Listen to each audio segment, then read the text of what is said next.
Hello, જાગુસ kitchen જર્નીમાં આપ સૌનું સ્વાગત છે.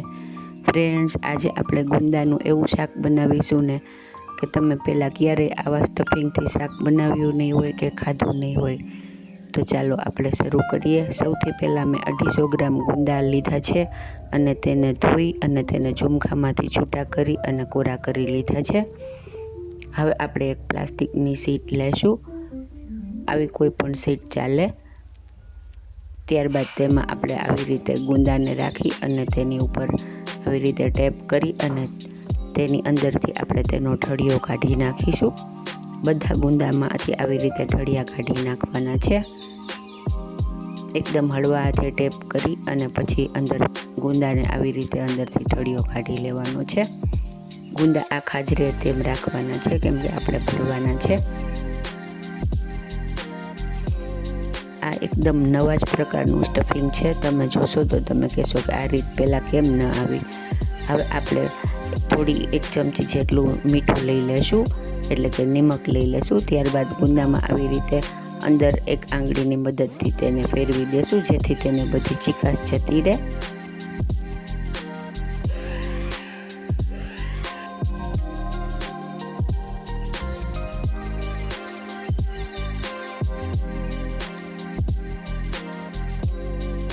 જેટલા તીખા ગાંઠિયા લેશું. ફ્રેન્ડ્સ, આપણે જનરલી ચણાના લોટ શેકી અને તેનું સ્ટફિંગ કરતા હોઈએ, પણ આજે આપણે તીખા ગાંઠિયાનું સ્ટફિંગ કરીએ છીએ, જે એકદમ અલગ, યુનિક અને બહુ જ સરસ લાગે છે. ગાંઠિયાનો પાવડર બની ગયો છે. હવે આપણે એક ટમેટું લેશું અને ટમેટાને આવી રીતે ઝીણી ખમણીથી છીણી લેવાનું છે. તમે મિક્સરમાં ચલાવી લો તો પણ ચાલે, પણ તેનાથી થોડું ટમેટામાંથી પાણી વધારે નીકળે છે. જો આપણું ટમેટાનું છીણ રેડી થઈ ગયું છે. હવે આપણે તેમાં ગાંઠિયાનો પાવડર લઈ લેશું. ગાંઠિયા ઇચ સેલ્ફ જ તીખા ગાંઠિયા છે, એટલે બીજા વધારાના મસાલા બહુ ઉમેરવાના નથી. થોડું ધાણા જીરું અને થોડી હળદર અને પિંચ જેટલી હિંગ, 2 થી 2.5 થી 5 ચમચી જેટલી સેજ જ અમથી ખાંડ નાખવાની છે.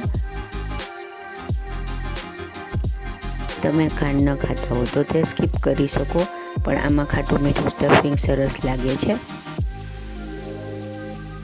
બધું બરાબર મિક્સ કરી લેશું. ફ્રેન્ડ્સ, જો તમે મારી ચેનલ પર નવા હો તો મારી ચેનલને સબસ્ક્રાઈબ જરૂરથી કરજો અને બાજુમાં રહેલ ઘંટડી દબાવી દેજો, જેથી મારી નવી રેસીપીનું નોટિફિકેશન સૌથી પહેલાં તમને મળે. હવે આપણે સ્ટફિંગને આવી રીતે એકદમ પ્રેસ કરી અને ગુંદાની અંદર ભરી દેશું. ફ્રેન્ડ્સ, આ ગુંદાનું શાક ખાવામાં એટલું સુપર અને એટલું ટેસ્ટી લાગે છે ને કે હું તમને શું કહું. તો તમે એકવાર ચોક્કસથી આ સ્ટફિંગથી શાક બનાવજો, મજા જ પડી જશે. જુઓ, આપણા ગુંદા બધા ભરાઈને રેડી થઈ ગયા છે. હવે આપણે એક સ્ટીમર લેશું અને તેને પહેલેથી જ મેં ગરમ કરવા મૂકેલું છે. તેમાં બધા ગુંદાને રાખી અને 10 મિનિટ જેટલું સ્ટીમ થવા દેશું, અથવા તો જ્યાં સુધી ગુંદા ચડી ન જાય ત્યાં સુધી થવા દેવાનું છે. આપણા ગુંદા ચડી ગયા છે. હવે આપણે તેને ચેક કરી લેશું. જો એકદમ સરસ રીતે ગુંદા રેડી થઈ ગયા છે. હવે આપણે તેને નીચે લઈ લેશું અને એક પેનમાં 3 ચમચી જેટલું તેલ મૂકીશું. તેલ ગરમ થાય એટલે તેમાં 5 ચમચી જેટલી આખી મેથી એડ કરીશું અને ત્યારબાદ તેમાં રાઈ અને જીરું એડ કરીશું. તમને જે ગમે તે તમે લઈ શકો છો. મીઠો લીમડો પણ લઈ શકો છો. ત્યારબાદ પિંચ જેટલી હિંગ એડ કરીશું. હિંગ થોડી જ એડ કરવાની છે, કેમ કે આપણે મસાલામાં પહેલાંથી હિંગ નાખેલી છે અને ગાંઠિયામાં પણ હિંગ હોય જ છે.